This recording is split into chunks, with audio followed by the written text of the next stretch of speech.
Okay, so this is Teaching Standard 2, Promote Good Progress and Outcomes by Pupils. So I'd just like to start by saying that Slater et al. 2012 show that progress is an individual process that the students go through.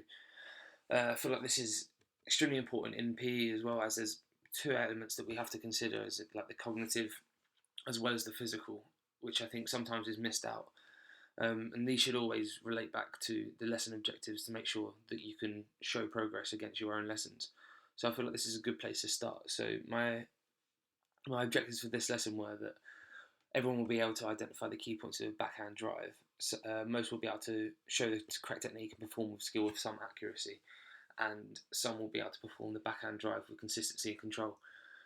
Bearing in mind this is a low ability Year 9 class, these lesson objectives are obviously slightly lower than what it might be for a Year 9 top set class. However, we'll come back to these at the end to show progress. The lesson started by getting the students to write down everything they knew about backhand drive, and some of them were very, very not in as much detail as I would like at this point. So as you can see, some of them obviously backhand drive use the backhand and it's a defending shot. This was kind of generic across the board. This one just says hit the ball forward, and this one here doesn't really say much. It thought it was a backhand push and you use your arm. Okay, so that was our starting point for the lesson. So we knew where we could go from here.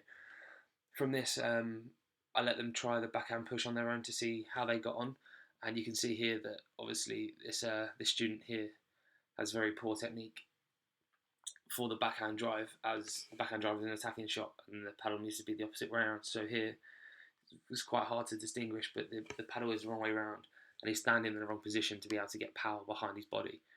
Also, this student, you can see here the paddle is the wrong way around. So earlier in the semester, in the term, we did backhand push, and I feel like a lot of students to start off with were using this backhand push technique rather than the backhand drive, which is more of an attacking shot. So if I just show you a couple of videos here with the wrong technique. So here he's got the wrong technique here. He's hitting the ball like a backhand push rather than a backhand drive, as you can see from this next shot. So it comes over, he's in the wrong position, comes over and he hits it like a backhand drive. This is also evident over here, where he comes over, hits it like a backhand drive, a backhand push, which is where we wanted to come away from in this lesson. So from this, I was able to give them some resources. So this resource here was given on every single table, so it gives the key points of a backhand drive and how it should be played. This was used throughout, so students were able to look at it and compare themselves against what a perfect model would look like. Also showed them a video.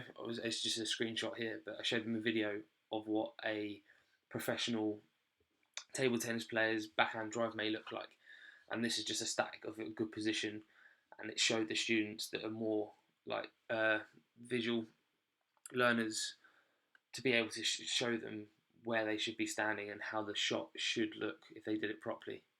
So from here I also used two different things here. So I used a bit of guidance, which was manual, so actually getting them into the correct position. As you can see here, I'm sort of correcting his backhand push technique into a backhand drive technique, and also used verbal feedback throughout. So as you can see from this one here,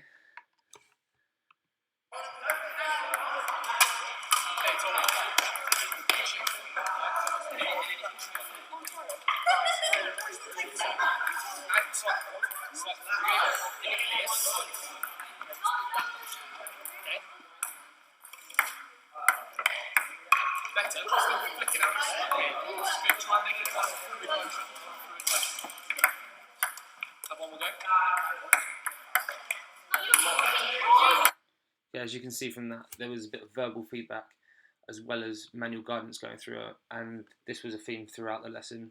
I did this with a lot of the students, and it seemed to make a bit of a difference, and also questioning throughout to make sure that they were in the correct position and had their key points allowed them to progress and make sure that they went from backhand push into the backhand drive. So a bit later on in the lesson, you can see from these pictures, so the student that had poor technique at the start has now got the correct position here and he's ready to play. His stance is opened up slightly, and he's in a better position to play a more powerful shot. Also here, he's leaning forward into the ball, not playing a backhand push with backhand spin. He's now almost playing the top hand spin with the correct technique. And just a comparison between the person first and how he progressed into this. So he's gone from backhand push in the top corner here, and now he's doing the backhand drive with consistency and control.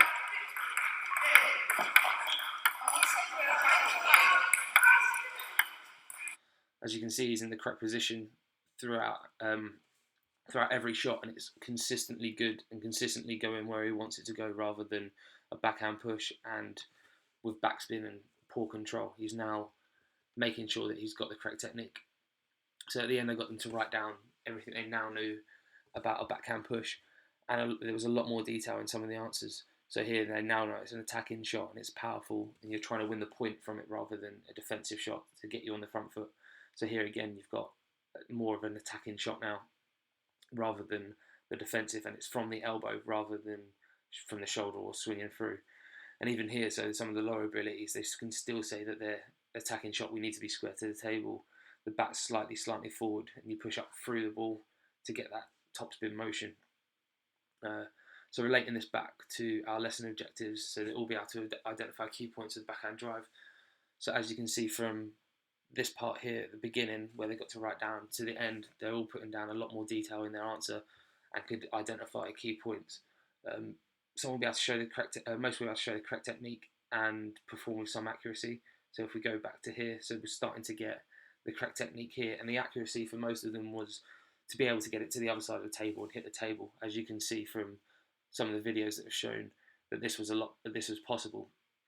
And the last lesson objective was we'll be able to perform a backhand drive with consistency and control. And as you can see from the last video that I showed, that some of them were able to go from the backhand push at the start to that control and consistency and consistently hitting it where they want to get it. So I feel like this lesson was allowed all students to progress in different ways, both cognitive and physical.